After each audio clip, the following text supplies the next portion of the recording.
Good morning students, मैं सुमित सिंगला आज आपके सामने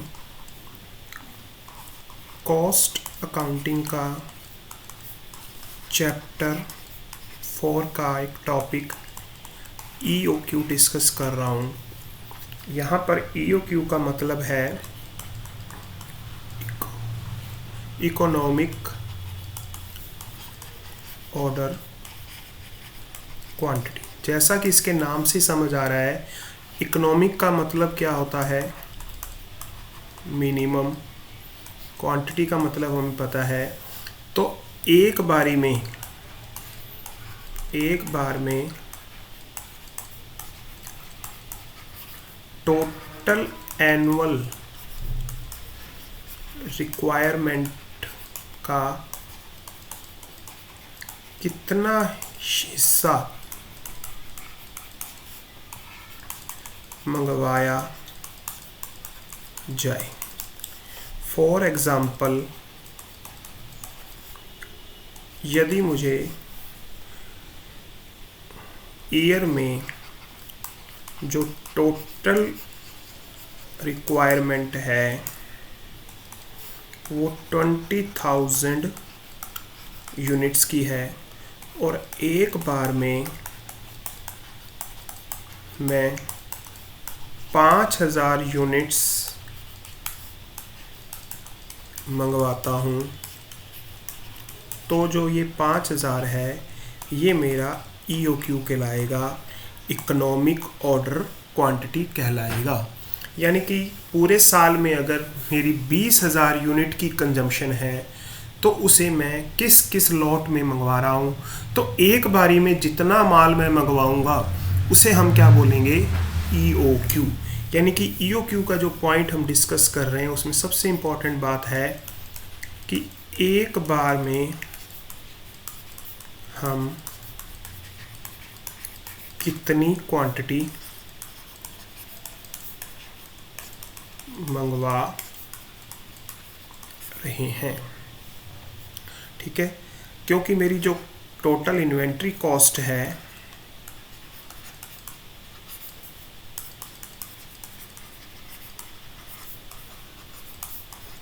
उसे मुझे मिनिमम करना है। मैं यहाँ पे फिर से रिपीट कर दूँ, EOQ का मतलब क्या है, इकोनॉमिक ऑर्डर क्वांटिटी। इकोनॉमिक का मतलब होता है मिनिमम, यानी कि मेरी जो टोटल एनुअल रिक्वायरमेंट है कितनी है, 20,000। उसमें से एक बार में मैं कितनी क्वांटिटी मंगवा रहा हूँ, 5,000। तो ये 5,000 क्या कहलाएगा, मेरा EOQ कहलाएगा। तो जो मेरी टोटल रिक्वायरमेंट है उसके मुझे 4 ऑर्डर क्या करने पड़ेंगे, प्लेस करने पड़ेंगे। कितने ऑर्डर प्लेस करने पड़ेंगे, 4। कैसे, टोटल रिक्वायरमेंट कितनी है, 20,000। एक बारी में कितना मंगवा रहा हूँ मैं, 20,000। तो मुझे 4 ऑर्डर पूरे साल में क्या करने पड़ेंगे, प्लेस करने पड़ेंगे। इसमें से जो 20,000 है वो मेरी एनुअल रिक्वायरमेंट है और 5,000 मेरा क्या है, EOQ है।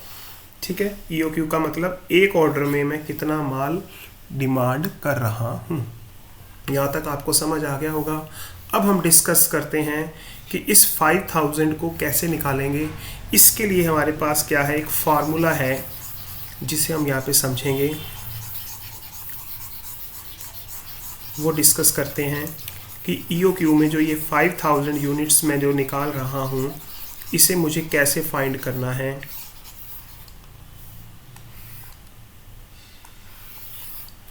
अभी हमने डिस्कस किया कि मेरी जो टोटल रिक्वायरमेंट है वो कितनी है, 20,000। ठीक है, और हम यहाँ पे हमने एक एग्जांपल लिया था कि मैं एक बारी में कितना माल मंगवा रहा हूँ, 5,000। तो ये तो हमने एज्यूम किया था। अब इसे निकालने के लिए मेरे पास एक फॉर्मूला है। वो क्या है फॉर्मूला, ध्यान से देखना, 2 into R into CO upon में CC। ये फॉर्मूला यूज़ करके हम ये निकाल सकते हैं कि मेरी जो टोटल रिक्वायरमेंट है 20,000, उसको हम कितने लॉट में पूरे साल में धीरे धीरे मंगवाएं। अगर इसका आंसर 2000 यूनिट्स आता है तो इसका मतलब जो मेरा EOQ है वो कितना आ गया, 2000 आ गया। तो मेरे लॉट साइज कितने बन गए, 20,000 अपॉन 2000 इक्वल टू 10, यानी कि मैं 10 ऑर्डर्स में अपना ये माल कंप्लीट करूँगा। अगर यही चीज़ आंसर मेरे पास 2500 यूनिट्स आता है तो मेरा EOQ कितना हो जाएगा, 25। मैं इसको 25 से क्या कर दूँगा और मेरे लॉट कितना आ जाएगा, 8 आ जाएगा। तो यहाँ पे EOQ का मतलब मैं फिर से आपको क्लियर कर दूँ, एक बारी में हम कितनी क्वांटिटी मंगवा रहे हैं ताकि मेरी जो इन्वेंट्री कॉस्ट है वो क्या आ सके, मिनिमम आ सके। मेरे ख्याल से आपको समझ आ गया होगा। यहाँ पर अब इसे निकालने का हम क्या सीखते हैं, एक फॉर्मूला है। तो इसमें इस फॉर्मूले का क्या मतलब है, फॉर्मूला हम देख चुके हैं, √2 into r multiply by CO divide by CC। तो यहाँ पर हम R का मतलब क्या है,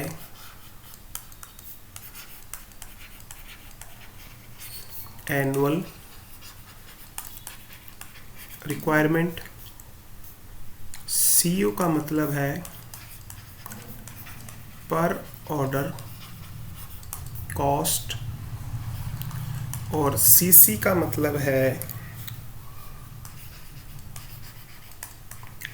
कैरिंग कॉस्ट पर यूनिट। इसे निकालने के लिए हमें क्या करना पड़ता है, पर यूनिट का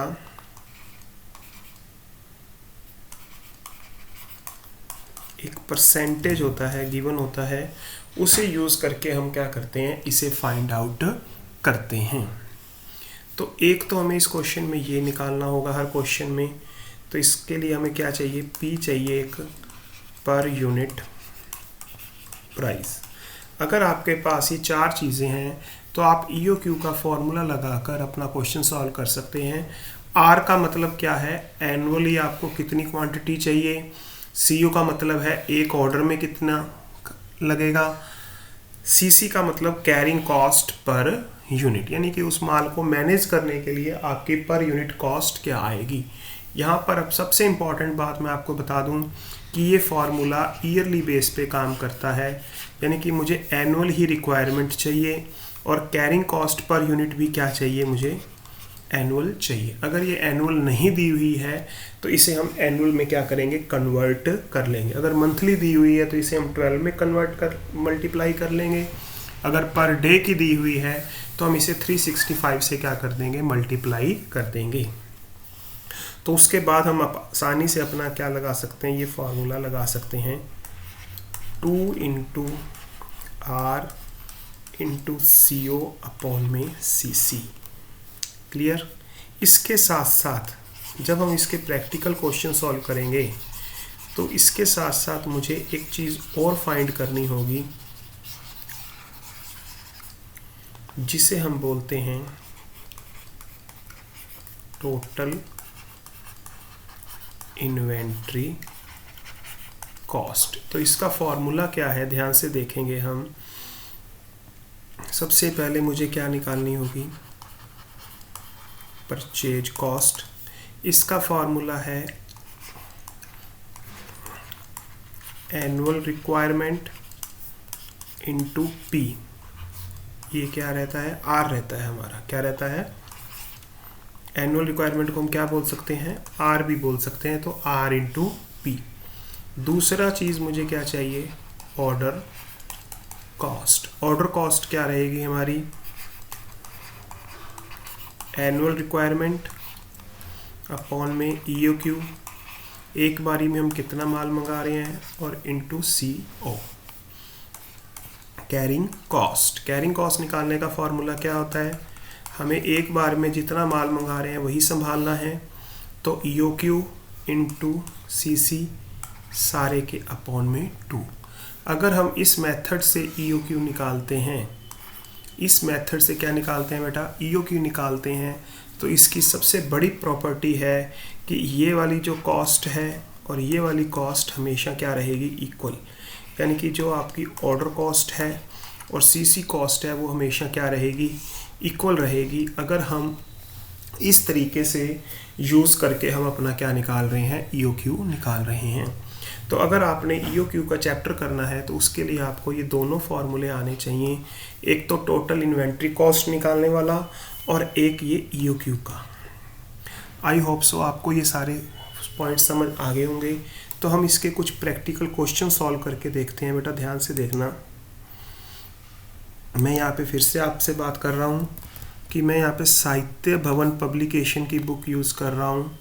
तो यहाँ पर मैं जो क्वेश्चन यूज़ कर रहा हूँ, क्वेश्चन नंबर 4 कर रहा हूँ। इसके अंदर साहित्य भवन पब्लिकेशन की बुक है, चैप्टर नंबर 4 है और इसका क्वेश्चन नंबर 4 मैं क्या कर रहा हूँ, सॉल्व कर रहा हूँ। यहाँ पर मुझसे क्या पूछा गया है कि जो मेरी एनुअल डिमांड है कितनी है, 300 यूनिट्स की।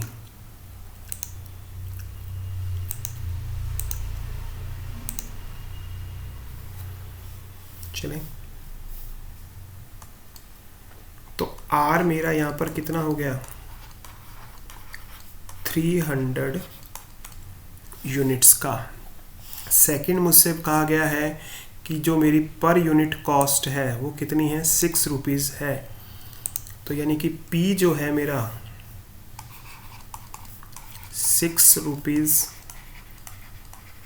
पर यूनिट है।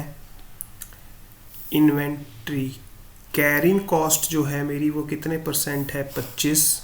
यानी कि जो CC है वो मेरा क्या है, 25% है।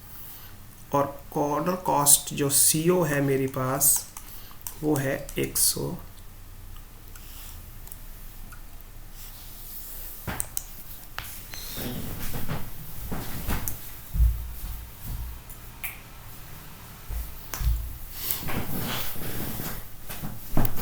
₹50 जो मेरी CO है वो कितनी है, 150 रुपये। तो मुझे सबसे पहले क्या निकालना है, EOQ निकालना है। तो अभी इसका हम फॉर्मूला देख कर हटे हैं बेटा। क्या फॉर्मूला है, 2 × R × CO अपॉन में CC। तो यहाँ पे जो CC है वो देखें कैसे निकलता है। तो अभी जस्ट मैंने आपको बताया था CC निकालने के लिए मुझे क्या चाहिए, पर यूनिट का परसेंटेज चाहिए। क्या चाहिए, पर यूनिट का परसेंटेज लेना है। तो यहाँ पे जो पर यूनिट का परसेंटेज आएगा, यानी कि मुझे ये 25% किसका निकालना है, P का। तो कैसे निकलेगा, 6 × 25%, 1.5 पर यूनिट। सबसे इम्पॉर्टेंट बात मुझे ये ध्यान में ज़रूर रखना है कि ये सारा जो फार्मूला है वो एनुअल वर्क करता है। यानी कि मुझे हर इंफॉर्मेशन क्या चाहिए, एनुअल चाहिए। तो क्वेश्चन में ध्यान से देखोगे एनुअल ही डिमांड दी हुई है मुझे पर, और CC भी मुझे परसेंटेज क्या दिया हुआ है, पर एनम दिया हुआ है। तो अब मैं अपनी वैल्यू इस क्वेश्चन में पुट कर दूंगा, 2 × R की जगह 3200 इंटू CO की जगह मैं क्या पुट करूँगा, 150 और CC की जगह 1.5 और सारे के ऊपर अंडर रूट। तो जब मैं सॉल्व करूँगा तो ये मेरे पास आ जाएगा 800 यूनिट। तो मेरा पहला आंसर आ गया है 800 यूनिट। कहता है नंबर ऑफ ऑर्डर्स कितने लगाएंगे। तो बेटा क्लियर है, पूरे साल में मुझे कितने चाहिए, 3200। एक बारी में कितना मंगवा रहा हूँ, 800। तो मैं पूरे साल में 4 ऑर्डर लगाऊंगा। कितने ऑर्डर लगाऊंगा, 4। अब वो कह रहा है कि हर ऑर्डर के बीच में टाइम कितना होगा। तो पूरे साल में कितने मंथ होते हैं बेटा, 12 मंथ होते हैं। पूरे साल में ऑर्डर कितने लगेंगे, 4। तो हर 3 मंथ के बाद मैं क्या करूँगा, एक ऑर्डर प्लेस करूँगा। मेरे ख्याल से आपको ये क्वेश्चन समझ आ गया होगा बेटा। अब मैं आपके साथ डिस्कस कर रहा हूँ क्वेश्चन नंबर 5।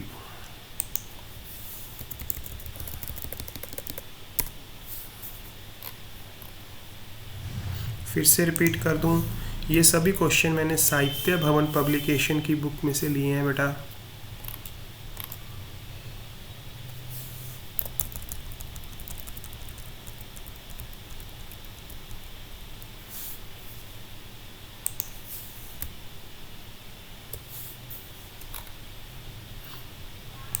तो आंसर इसका देखते हैं हम, क्या क्या चीज़ें इसके अंदर कह रहा है, कैसे इसको सॉल्व करेंगे। कहता है गंगा जो है कंपनी, वो पूरे साल में 75,000 वॉल्स क्या कर रही है, यूज़ कर रही है। तो इस क्वेश्चन में जो मेरा आर हो गया वो 75,000 वॉल्स का हो गया।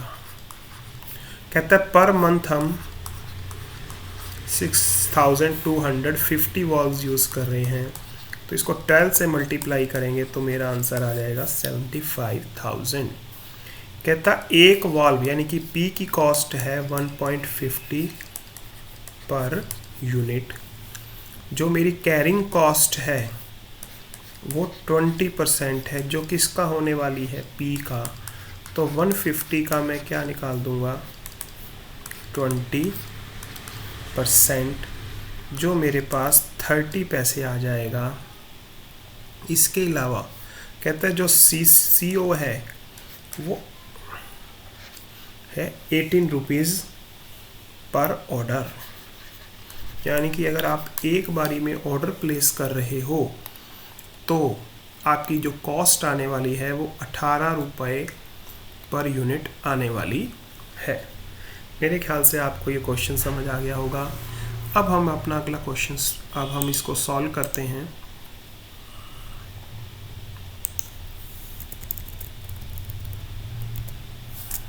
सभी पॉइंट्स हमने यहाँ पे लिख लिए हैं।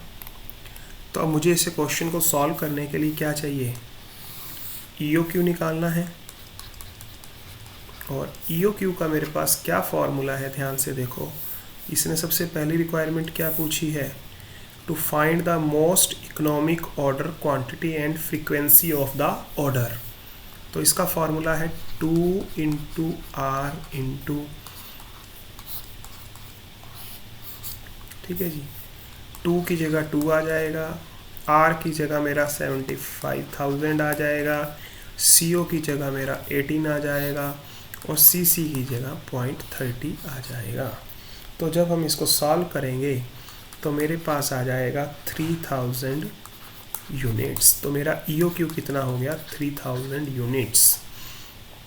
नंबर ऑफ ऑर्डर या फ्रीक्वेंसी ऑफ ऑर्डर का मतलब क्या रहेगा, 75,000 पूरे साल में हैं, एक बारी में मैं 3000 यूनिट्स मंगा रहा हूँ, तो 25 यूनिट्स में 25 ऑर्डर्स क्या करूँगा, मैं प्लेस करूँगा पूरे साल में अपनी रिक्वायरमेंट को पूरा करने के लिए। नेक्स्ट पॉइंट क्या पूछ रहा है ये मुझसे, ऑर्डर पॉइंट। क्या पूछ रहा है, ऑर्डर पॉइंट। तो ध्यान से देखो बेटा,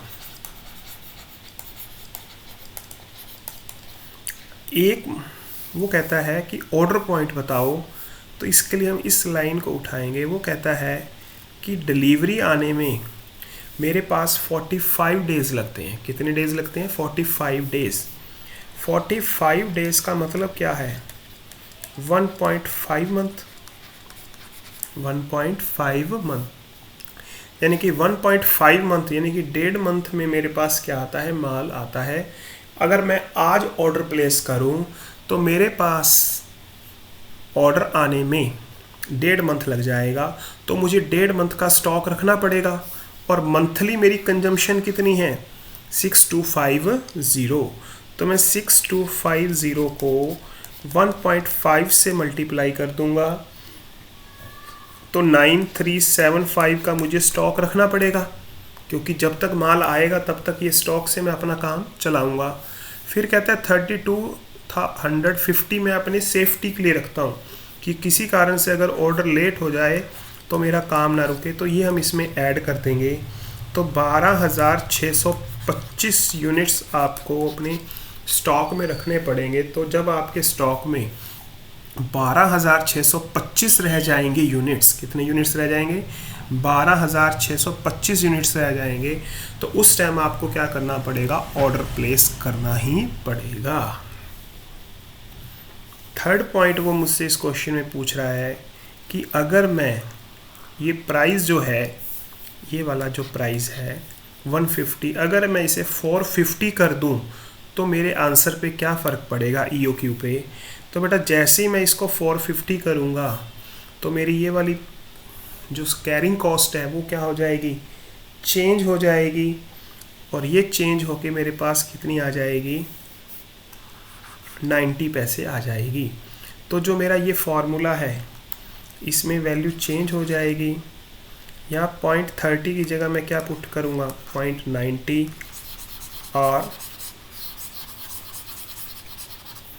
EOQ मेरा अब जो नया आएगा वो आ जाएगा 1732, यानी कि ये 75,000 यूनिट्स मैं एक ऑर्डर में 1732 करके मंगाऊंगा, तो अप्रॉक्सीमेटली 43 ऑर्डर्स मेरे क्या हो जाएंगे?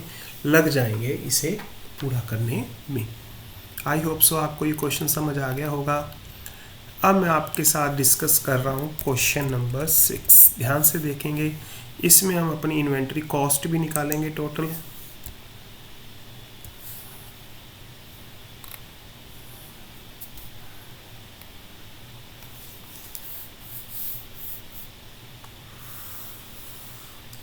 चलो, कहता है एक कंपनी एक प्रोडक्ट यूज़ कर रही है जो कि कितने रुपए का है पर यूनिट?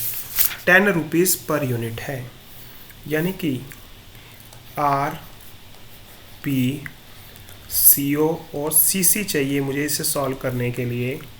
तो मुझे यहाँ पर ये बताया जा रहा है कि जो मेरा प्राइस है वो कितना है? 10 रुपीज़ पर यूनिट है।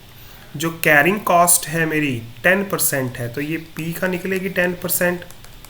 तो P मेरे पास 10 है, तो इसका अगर मैं 10% निकालता हूँ तो 1 रुपीज़ आ जाती है। एनुअल रिक्वायरमेंट मेरे पास 2000 यूनिट्स की है, और जो मेरी इन्वेंट्री कॉस्ट है वो 40 रुपीज़ पर यूनिट है। तो इसके हेल्प से मैं अपना EOQ निकाल सकता हूँ।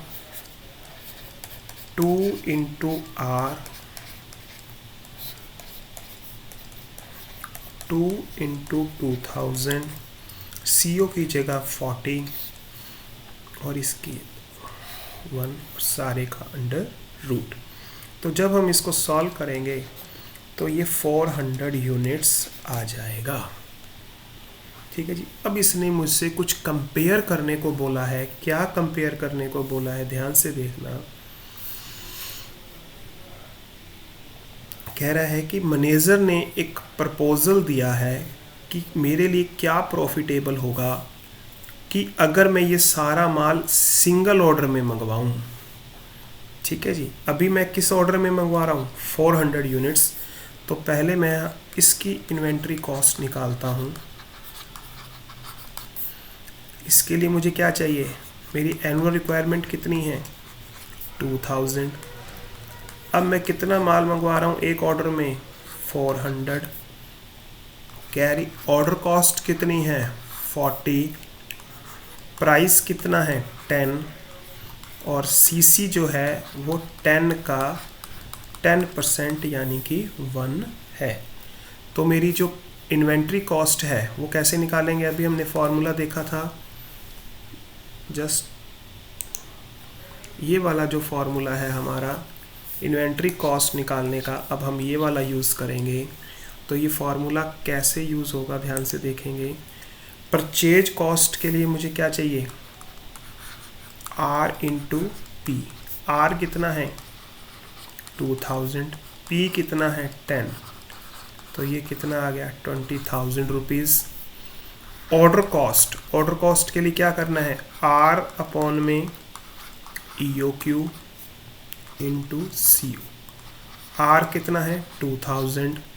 EOQ कितना है मेरा? 400, अभी निकाल के हटे हम। और ऑर्डर कॉस्ट कितनी है? 40। तो ये आ जाएगा 200। मैंने आपसे कहा था कि अगर हम ये वाला EOQ यूज़ करते हैं तो मेरा CO और CC हमेशा क्या आएगा, बराबर आएगा। CC का फॉर्मूला क्या है, EOQ इंटू CC अपॉन में 2।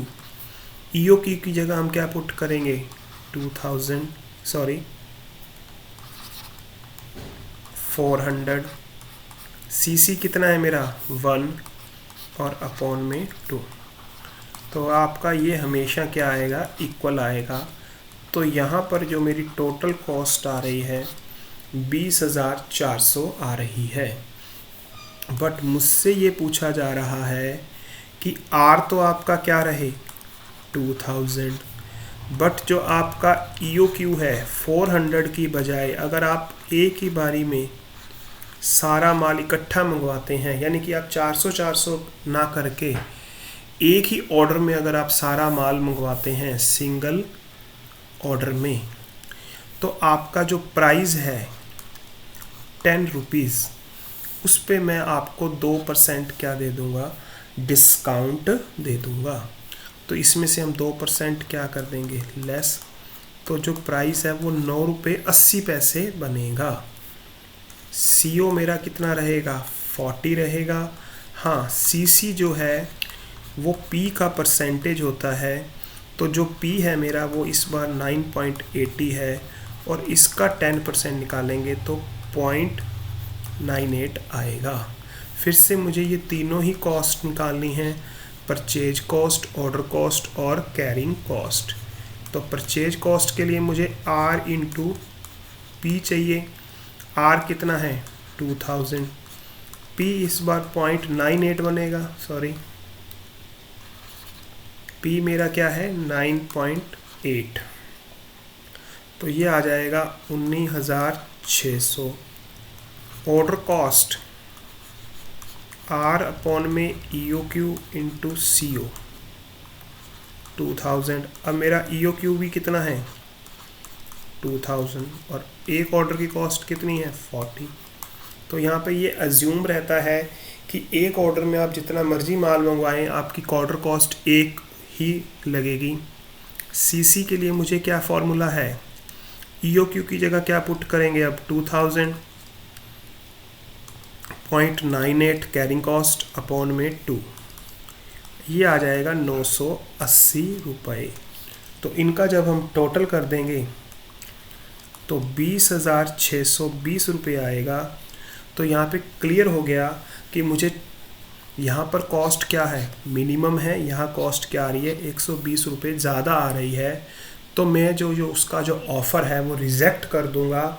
मैं उसका केवल वही ऑफ़र एक्सेप्ट करूँगा अगर ये कॉस्ट क्या आती, मिनिमम आती। यार यहाँ पर मेरी जो कॉस्ट है वो ज़्यादा आ रही है, तो मैं उस शॉपकीपर का या उस सप्लायर का जो ऑफ़र है वो रिजेक्ट कर दूँगा। मैं अपने 400 के अकॉर्डिंग ही क्या करूँगा, बार बार माल मंगवाता रहूँगा। तो 5 ऑर्डर प्लेस करूँगा, ना कि मैं इसको में एक ऑर्डर प्लेस करूँगा। आई होप सो आपको ये तीनों क्वेश्चन समझ आ गए होंगे। बाकी क्वेश्चन हम नेक्स्ट वीडियो में करेंगे। Thank you very much.